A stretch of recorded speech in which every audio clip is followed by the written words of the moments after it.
Hi guys, and welcome back to another episode of Frozen Fortunes, the day after, well not the day after, the week after or whatever, the massive Europa League win. Easily the biggest moment in this save, and probably the biggest achievement I've ever had on FM, frankly. To do what we've done in 11 years is, I'm really pleased with it. But I thought we'd start off showing you Jonas Svenningsson, the man of the moment at this club, the best player at the club by country mile. He's still only 20 years old, he's got 10 caps for Denmark, 3 goals, and he's just going to keep improving at the moment. Still only has 14 finishing considering, but he's got so many good stats in so many good areas. I love this guy so much, and I will fight hammer and nail to keep hold of him in the summer. He's never really put up much of a fuss about wanting to leave. My main worry is about Sven Bonda. Now, I've set his asking price to 200 million. Now, some people have said, set it to really low so that way they won't consider it too good to turn down when clubs put bids in. My worry then is that they will do it, and then we'll lose him for even less, because this is Sven Bonda we're talking about. We're not talking about a rational human being here. Anyway, we've had a single game off camera, which I believe was actually against Lyngby, who we're facing today in the cup final. So we'll quickly go do that now. So yet again, our end to the season has been pretty poor. I still think we were mugged off a little bit in this game. Goals for Ashley Marinus, his first ever goal for the club, and Meti Kuja, but we kept getting equalised against, unfortunately. Kasper Cruz scored 2 goals for Lyngby to earn them a point here. I think a bit against the run of play, really. We should be winning these games, but we've sort of stumbled towards the end of the season. It doesn't matter so much, but it is a bit annoying. One day I would like to really blast some records in this division, but we've got what we needed to do, and we needed to concentrate on the cup final today. We do still have one final game, which is against Midtjylland, which I'll play after we've played this game, and then we'll talk about transfer targets and that. They are pretty much dead cert to come 6th. Lyngby's point there pretty much wraps them up a European place, I think, unless there's the playoff stuff. You know the drill. FC Copenhagen do look like they're going to come 2nd, but it's going to be tight. They lost to Aalborg in the last match day, and as a result, that is going to be very, very interesting on the final day of the season. I have to say, there's still a chance Aalborg could sneak into that final Champions League spot. I kind of hope they don't, just because Copenhagen are a much stronger team overall, and we kind of need our best foot forward in Europe. Svenningsson up there as well with 13 assists in the league, despite the fact that he's not even played that many games. What a season he's had. Brilliant stuff. We ended up paying out £2.5 million in bonuses to the players for winning the Europa League, because I set them on the highest level of win bonuses for European competitions this year, not expecting us to win anything. So that's cost us a bit of money. And also, weirdly, Denmark's overall coefficient game, which I'm going to show you now. So here's how the club coefficients, I think all the major European competitions have finished. We gained 9 points this year, which is a very good season, but you might notice that on 2 separate occasions, we've gained more than that. So us winning the Europa League wasn't enough to gain us any real gain in coefficient points compared to us getting knocked out in the first round of the Champions League last year. So you can see how important it is. It does, of course, I believe, still that next season mean that we're going to be the 7th ranked team, but you can see how much of a gap it is up to the likes of Portugal in 6th. That's where you start to get extra Champions League group stage spots, and I just don't see us ever catching them, unfortunately. However, the club coefficient that we now have is going to be 64 for next season, which I think should be enough to get us top seed in any, well, we're going straight into the group stage anyway, but it should be enough to get us a pot 3, to make us a pot 3 team next year. So it should give us a little bit more of a chance at progressing in the Champions League next season anyway. That, and hopefully we'll get a lot stronger, because we've gained 28 personal points this year, which is fantastic. Without any further ado, let's get ourselves to the cup final. We've beaten Lyngby, well, we've played Lyngby 17 times in this save. And it feels like it too. They've beaten us 4 times, but we've won 10 times, and I imagine our recent record against them is pretty damn good. In fact, we can check that, can't we? Here's our past few meetings against Lyngby. We've put 38 goals past them in this period. They've not beaten us since a 1-0 win in the Champions Group stage phase. To be fair, they won. I think that was away from home as well for them. Yeah, so we've won them 3 times in a row before today's game. We've never put any massive amount of goals past them. We had a 4-0 back in the day and a 4-1 here, but not for a while have we actually really done anything major against them. I actually had to start Torben Larsen, our centre-back youth player, up top in the last game. Such was the lack of depth we had in the team. It might have been one of the reasons why things just didn't turn out so well for us in that game. But we've got first string. Bravo. Oh, do we give him a run out in the cup final? Or, I tell you what, I don't believe so. I think Meti Kuja has earned his place in the cup final squad. He scored in the Champions League final. In the Europa League final. And he's looked brilliant lately, so I think he deserves a chance. Bravo will be on the bench today, though. And to be fair, my assistant reckons Kuja is actually as good as Bravo at the moment, which is very interesting and might give us something to look at next year. Perhaps the potential to move Bravo on while we can get some decent money for him and play Meti Kuja as a starting striker. He has really earned it at the moment. But we'll see that on the stats from the analysis video, which we'll be seeing tomorrow. On the bench, Niang, Saifi, Santos, Bravo, Nene, Shishi, and Mark Yakim, another player who's had a very solid season. But you can see, Yakim scored 21 goals, but his average rating is so much lower than Meti Kuja, who's actually on a 7.49, which is the highest, I believe, of any of our attacking, equal with Bravo, of any of our attacking players. So he's really having a good season at the moment. So Lyngby playing the usual sort of Jazier, Magnus Norman. I think it's Magnus Norman, Matthias Norman. I think it's Matthias Norman. Yeah. So we'll mark him up. Do the wingers. You know the drill. Jonas Wind up front. Always got to watch out for a windy man. Yeah, pretty standard stuff. So we'll get into this and mark these players up. Fair few players in this team are quite tired. We've got, Tverskov is down in the 80s. Not good for him, so that should be good for us. We really should be winning this game. I want the treble. This means a lot, really, to do a treble, because we're not going to get many chances to do that in this save.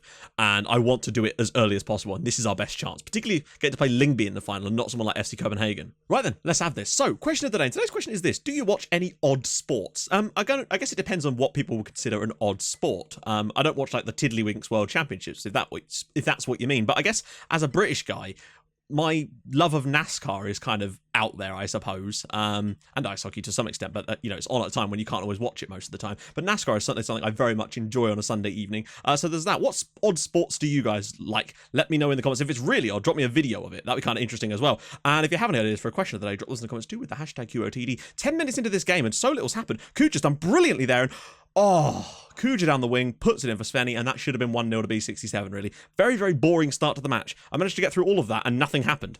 Cunha now. Ball across Svenningsson, not quite. I do want the win today's game, though. We've got a full-strength side out. There should be no excuses for not winning this match. But it has been a very, very low-key start to the match.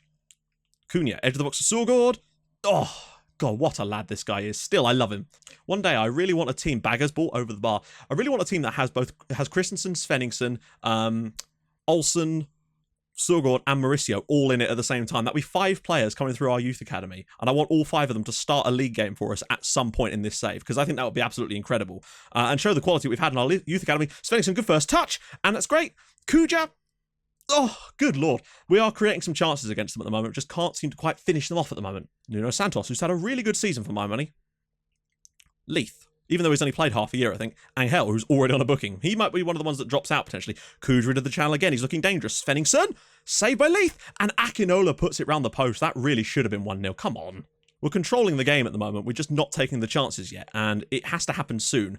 Get ourselves in front, and then we can just control the rest of the match, basically. That's what we need to do. Cunha. Svenningsson needs to make the run. You know he will. There he goes. Kuja needs to make his run. Maybe he can put one away for us. Ball in. Kuja over the crossbar again. From an attacking point of view, we're playing very, very well. We're just not quite taking the chances, and that's kind of important. Cunha. Back post ball, maybe? No, near post. Back to him.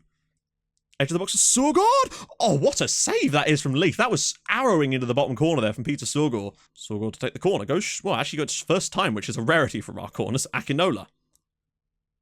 Jankowski. I think there's room for someone like Christensen to actually get some game time in the league next year, frankly. And I intend to do so. I want to throw those guys in, get them game time early while they're young to really make sure that they maximise their chances of reaching their potentials. Marinus, ball across, flicked into the box. Kuja's nodded down, and Leith with the save again. Not that that was a difficult one for him. You just know that they're going to end up scoring first in this game, don't you? You can just feel, what a touch from Mehdi Kuja. Brilliantly. Again, Peter Surgård's in. 1-0 B67. Peter Surgård, he's definitely scored in all the competitions now. Still, what a season this lad has had.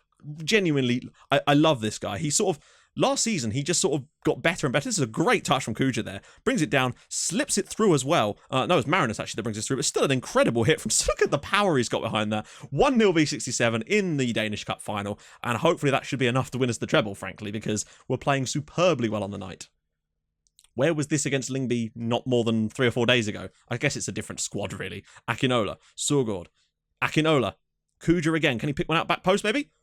Akinola, Svenningsson puts it round the post. Svenningsson's last couple of games for us have not been particularly good. Bagger, we could do with a second goal just to kind of put some icing on this cake here a little bit. Blocked. Right, here we go. Breakaway chance with no. Bagger is such a strange name. Corneliusson. Ball in. Jankowski clears. Right, Svenningsson can set Kuja away. Over the top, Mehdi Kuja breaks the back line brilliantly. He's in. Mehdi Kuja. What a lad. What a season he's had. The second half of his season has been...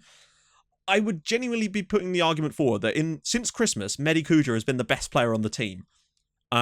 It's a beautiful run as well. Svenningsson picks the pass brilliantly, but once Kuja's in behind here, I was never any doubt that he'd score the goal, and he's put it in the back of the net. 17 for the season in the second half of the year. What a player. I can easily see him getting another man of the match today, frankly. He just looks a cut above. Kuja. Got runners beyond. Akinola is one of them. Men outside with Marinus. Ball in.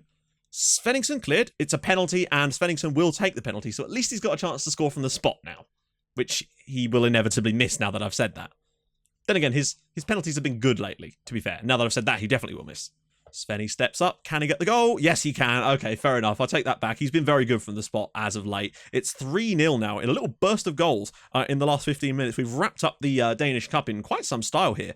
Probably one of the best performances we put in all season, frankly. Very, very good. Svensson now gets a goal. Even though Svenny's been good, I'm tempted to get Bravo on for the second half to give him a run out here, just so that you can see him in the final, because it might be one of his last appearances. It might be his last live commed appearance for B67. Who knows? That menu took a hell of a long time to load. Right, Svensson, he has played well in this first half, I will admit, but I want to try out Mariano Bravo for the second half. We're already 3-0 up. I want to give the fans a chance to see Mariano back from injury. He missed out on winning the Europa League with us. Obviously, he still gets the medal, I suppose, but you didn't get to play in the final. I mean, then again, Mehdi Kuja stepped into his... Oh, I love that lad already. My opinion has changed on him, a lot like Brendan O'Neill earlier in this save, frankly. Saint Mehdi, maybe. So little has happened since Mariano's come onto the pitch. The only thing that's really happened is that we've actually lost a great deal of possession. Bravo doesn't seem to be capable of holding the ball up as well as someone like Svenny or Kuja. We've got, in fact, our entire backline is apparently booked at the moment, which is quite impressive for us. And Lyngby actually look the better side for much of this second half at the moment. Maybe a couple of fresh legs soon, just to freshen things up in the middle, maybe. Tverskov, who looks absolutely knackered. Sorensen, Souza. And that's around the post. Right, some subs, I think. I kind of want to make some defensive subs just because bookings. So Nene, love it. Wonder if he can whip a cross in. And we're also going to get on Juan Shishi, because this is going to be his last live commed appearance for B67, because he will be joining Racing Club in Argentina at the end of the season. Oh no, was it Newell's Old Boys? I think it's Newell's Old Boys he's going to be joining, because they wanted to pay him 14 grand a week, and I didn't. But he's been a good servant to us on 2 separate spells for the club, so we've got to at least applaud that for, if nothing else. Gunderson leads down the pitch, and well won, but Nene will mop. Oh god, Nene, come on, mate. I would like a clean sheet in the cup final. If we could, if we could do that, that'd be just great. Cruz, I also realised that Rogers Jr. should have started this match, but I hadn't changed the thingies over still. Kuja, Bravo, look at that. Bravo just nowhere to be seen. Wind is in. Oh, what a chance that is. Bravo just looks completely dead to the world, and he just doesn't have the match fitness at the moment. I think that's the main problem for him. He's just not at the races. When it comes to Bravo at the moment, the lights are on, but nobody's really home yet. Santos, he has only just returned from a long injury, to be fair. This is more of a cameo than it is an actual performance for us. Marinus, Kuja's basically up front by himself at the moment, and doing a damn good job, frankly. Shishi. Nene? Marinus, he could really be making that run. There we go, Kuja's in behind. Can he set up Bravo? Ball in? Bravo! Of all people, who's basically done nothing since he came onto the pitch like 30 minutes ago. It doesn't matter because he's got himself a goal in a cup final. That's just what Bravo does. And Mehdi Kuja, I think, is making a damn good case to be man of the match today. Lovely running behind again. Just takes a touch and stands this up for Mariano Bravo. Wins the head up. Beautiful stuff. 4-0 in the cup final. Game over. And I actually do wonder who might end up being man of the match here. I would like the clean sheet still. We've got to be careful. Uh-oh, ball across. He's in space. Wind! Puts it over the bar. They should have had a goal there, Lyngby. Yeah, man of the match at the moment is seemingly between Sorgord and Mehdi Kuja at the moment, but it would only take one more bit of magic from Kuja to sort that one out. Sorgord, Bravo. He just looks a tad off the pace here. Bravo. Ooh, and there's your evidence. This has been a thoroughly excellent and professional performance in the cup final. A 4-0 win over Lyngby equals, I think, our biggest ever win over them. We were a lot worse before, I suppose. Bravo. Loses the ball. Akinola. Into the channel 4, Bravo. Can he pull an assist out, maybe? Kuja! Oh, Mehdi Kuja nearly had himself another goal. I think it's pretty safe to say we're going to win the Danish Cup this year. It's been a couple of years since we've actually won it, to be fair.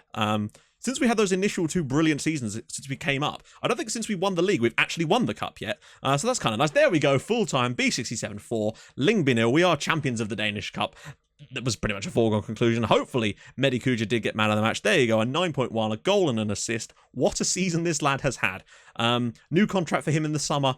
Definitely. Absolutely definitely. I might try and get like Svenningsson on a new contract and the hopes that then that might convince the board not to sell. If we get them on a new deal, maybe that will block it. I don't know. I'm really hoping that doesn't happen. I know I've mentioned it a lot, but I am genuinely scared about that. Right, so we do have one final league game, which I'm going to play off camera now, so we can come back and do transfer targets and all that good stuff, which is the best part about these kind of videos, isn't it, really? Right, guys, we're back on the final day of the season, and we finally finished off the league, and it was quite some performance, yet again, actually. A very, very solid performance to back off. I guess we're just buoyed by the fact that we'd won the Europa League. Thumping Lyngby 4-0 in the cup final, and now a 5-1 victory at home against Midtjylland. Goals for Aldo Safi, a pair of goals for Mehdi Kuja, one for Mark Jakim, and you might also notice a goal there for Victor Christensen. Due to players being away on international duty very early. Players like Svenny and all that weren't available for this game. So I didn't have to. I noticed him as a potential sub, and I thought, you know what a time to give the 16-year-old his debut. And he's actually scored on his debut. Got a 7.9 rating, played very, very well. Pat Moore actually gave Midland the lead, but we just smashed them after that. Another 2 goals from Eddie Cujo. He's got 11 goals in 8 league starts. That is something else for him. Yeah, he's just brilliant. And also offer him a new contract too. We also got given £17 million in television money from the Champions League, and also another 2 or something million from coming top of the league. So we got nearly another 20 million in the bank there, which is great. We're now considered rich, which I'm wondering if that might help the club not sell loads of players. If we're considered financially rich, they won't ever consider it too good to turn down because we don't need the money. But then when has that ever stopped them before? Copenhagen did sneak into second spot. They won their game against Brøndby. And Aalborg came from a goal down to win 4-1 away at Lyngby, but it wasn't enough, and Copenhagen will play in the Champions League next year, which is a shame because Aalborg have been really solid this year. Patson Dak has been superb. He really, really has. 23 goals in the league. We had the best scorer for us was 18 goals, Mark Yakin, which is still pretty damn good for him, but I do want to have some top scorers in these competitions too with some of these youngsters coming through. So the shortlist at the moment has 50 players on it, which ain't bad. Obviously, I won't go after all of these guys. I've got them sorted by recommendation. This I don't always pay complete attention. This is a guy that's only just come in here. This is Clayton. I think this guy would be beyond anything that we could possibly sign, frankly. He's wanted by Arsenal and Spurs. I know he's freaking fantastic for the most part, but I mean, if we could land someone like this, then fantastic. But I think this is above and beyond our price range, to be honest. He would be easily the best player at the club if he came in. In fact, you can see that he would be the best player at the club if he came in. But, I mean, then again, if the board did something dodgy and sold one of our players, then maybe we'd have to spend some cash just to spite them. I don't know. I think this one's a bit beyond us. We're still scouting him, though. Another player I've been interested in for a little while is João Miranda. He's a Portuguese goalkeeper, plays for Toulouse, but he would be a step up as a goalkeeper. And I do kind of wonder if that's the sort of thing that we could maybe be looking for at some point. He's wanted by Lille.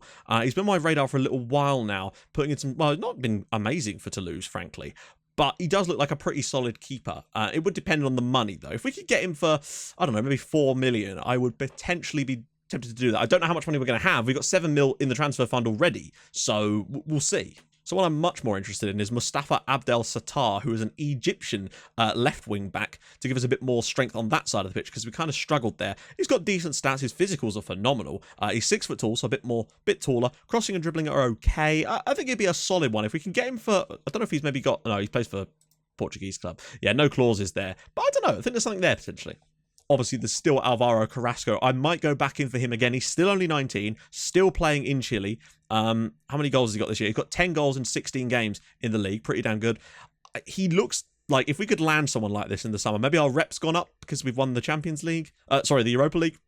Maybe we could convince him to come, even if we have to pay through the nose. He's the sort of striker that if we did lose Bravo, I personally believe that he could come in and do a good job. Like, you know, as much as he's about the same as Bravo in terms of that, he's got that extra potential, and I think that could make a hell of a difference for us. And he's 6'6". Next up is what I'm kind of interested in. This is Rui Felix. Now, there's a reason why I'm interested in this guy. Like, firstly, he's decent, frankly. Vision, consistency, lots of good stats. He's fairly professional. Lots of blues in good areas. Great first touch. His tackling. His tackling. Tackling's poor, actually. He would sort of operate in that kind of Sane Akinola role up further up the pitch, and I think we could do with strength there. Now you might look at it and go, he's a bit out of your price range, really. Yeah, he is. However, there is a clause in his contract that says that a Champions League club can pay only 4.5 million for this guy, and I personally believe that 4.5 million for this lad is a steal. Now at the moment that won't allow us to trigger it because we're not technically in the Champions League, but when it ticks over and we count as in the Champions League, I'm going to place a bid and try and land this guy, because if we get him for 4.5 million quid, I think that'll be a really solid piece of business for us, frankly, because there's no way we wouldn't be able to sell him for more. He's already worth 11 million, and that's playing for Setúbal. So imagine what he'd be worth if he'd play for us. A couple of Belgians on. There's Jason Jones, who's at Fulham. I think he would cost us way too much money at the moment. I don't know, maybe his contract's... No. He was a sort of solid option for there, but actually he doesn't look like he... Agent would demand a lot of money. We might take a look at that. He's been solid. Or has he? I swear at one point he was banging goals, and maybe he scored 2 in 2 and then just stopped. I don't know. And then as you kind of go further down, it's the same kind of deal. Danny Gonzalez is another potential striker option I've been looking at, because he's got decent stats in these particular areas. A bit shorter, but I think he's got the 5-star potential still, though. Yeah, he does. He's the sort of player that I think might be a wonderful back on if we lost Bravo and we also couldn't get Carrasco. Danny Gonzalez could be one to look at. There's also Mohamed Ruisi, who is a Tunisian, but he's playing for Celta Vigo. Again, left-sided player. Lots of good crossing ability. He looks like he could be an absolute monster in this position here. 14 crossing. It's just the tackling area. 8 tackling does worry me a little bit. Marking, we would still need to do a bit more scouting on this one. I assume we are still scouting him. Yeah, okay. Wait, really? I hope we are. And then as you kind of go further down, all of these players have still got really solid potential, but it's about balancing that out, really, and sort of seeing how much we could get them for. There's a Norwegian lad here, French. Lots of options, basically. But the main ones I want to go after, João Miranda potentially as a goalkeeper, Satar potentially, although that other guy does look good, Carrasco, of course, and Rui Felix is the one I'm really kind of interested in as well. Those are kind of the ones I'm looking at the most. I wish I could show you all of them, but it would just take so long to do. But that's kind of where we're going to go with it for now. So what a season we have had. We have won a European trophy, we've won the Danish Cup, and we've won the league with not a record points total for the league, but a record for us. We got 90 points in the end. Next year, I really do want to smash it. We should have won the league with more points than we had. We really did balls it up towards the end with those 2 defeats and a draw. That cost us so many. That cost us 8 points. That could have given us the 98 points and blown everything out of the water. But that's just how it goes sometimes. So, if you have enjoyed this season, and I really hope you have, quite frankly, because, well, we've won a European trophy, god damn it, then do drop a like on the video. That really does help the channel out a hell of a lot. You have no idea. And if you're new to the channel, and this is the first video you're seeing, do hit that subscribe button. Next year's going to be interesting. The summer transfer window is going to be an absolute minefield. Not once have the board allowed me to do anything since they come in. Not upgrade the facilities, I don't think. Not upgrade the youth recruitment. They've not offered me any more staff, coaching, anything. No affiliates. I cannot get them to agree to a single thing, despite us being rich. And I worry that they're going to ship off our best players in the summer, and I will be furious if that happens. I truly will, and I do not know what I will do if they sell Svenningsson. Heads will roll, is all I will say about that one. Analysis video coming up tomorrow, of course, so I'm going to go record that in a minute as well, so that's going to be good. So yeah, I will join you guys in the next episode for, I don't know, either it'll be our first league game of the season after we've done a bit of the transfer window, but it depends. I'll see how long it takes for us to get into the Champions League, and if I've got enough time, it might well be our first game in the Champions League. We'll see. But it really does depend on how much time I've got, because with the way it's got so slow at the moment, that could take a hell of a long time. So anyway, I'll see you guys soon. Thank you so much for watching. Bye-bye.